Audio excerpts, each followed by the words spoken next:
everyone. This is Manju Banerjee again. Today I'm going to talk about reading and reading strategies for online for neurodiverse students. So let's get started. One of the first things I want to highlight is that when you're reading off the screen of a computer or a device, it's quite different from reading in the pages of a book. Firstly, the pages of a book, the amount that you're reading is contained. You have the beginning of the chapter or beginning of the page, and then 4 pages down is the end of the chapter, and so on. In the case of online reading, especially if it is on the internet, there really is no beginning or end. So you have to be really careful to identify beginning and end. And when I talk more about strategies, I'll mention that. But the big point to remember is the layout in a book is pretty much determined by the publisher. The layout in online reading is all over the map. So it can be particularly confusing for students with attention deficit hyperactivity disorder. Another thing that we know about online reading is that it is possible to embed supports, links, etc. in the digital content, within the digital content.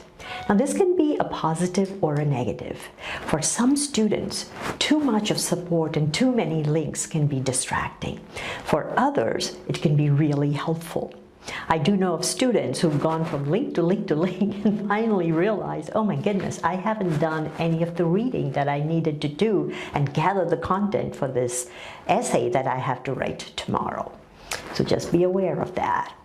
Another thing that is important to remember is that digital information is malleable. In that, what I mean is, with the click of a button, the text information can be read out to you. You can separate out the space between words. You can change the color, etc. So it's an affordance of technology that is important to kind of keep in mind and use it to your advantage. So now we've talked about some of the pros and cons of online versus text-based reading. Let's talk about some strategies for neurodiverse students with online reading. I think I hinted to this earlier, and the first strategy I'll suggest is work with your students on search words and search phrases, because when you're reading on the internet, that becomes really important. How do I do a search that is going to be targeted, focused, and is going to really help me with the assignment for which I'm going on the internet to look for information? So that's strategy number 1.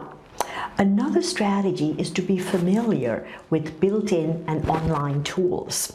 For example, Microsoft has a whole suite of accessibility tools, and particularly their immersive reader, which is built into Office 365, so it's free to you, allows you to have words read out to you, words broken up by syllables, allows you to space out the words that you're reading, so that for those with some visual processing issues, that does not become a barrier.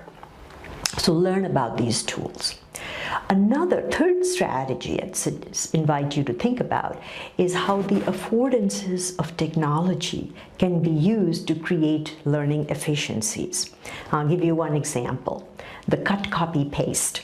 The cut, copy, paste is a great tool. So as you're reading online, you like a paragraph, it seems to be pertinent to the essay that you're writing, and you copy and paste it onto a Word document. And you continue doing that in creating this log, if you will, of your cut, copy, paste.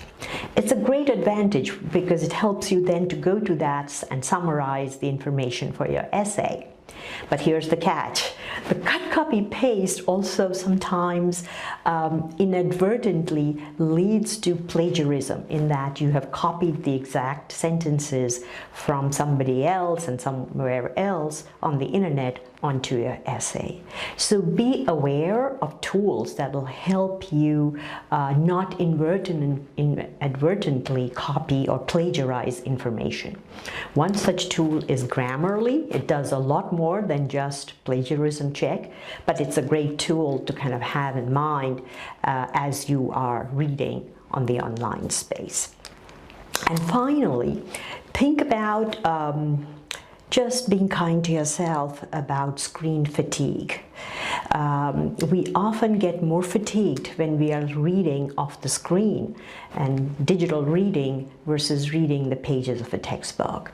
So take some time, take some breaks, and come back to it when needed, but be careful of screen fatigue. That's all I have for today. Hope you've enjoyed some of the tips and strategies, and I will be back later in another edition of Parent Connect. Thank you.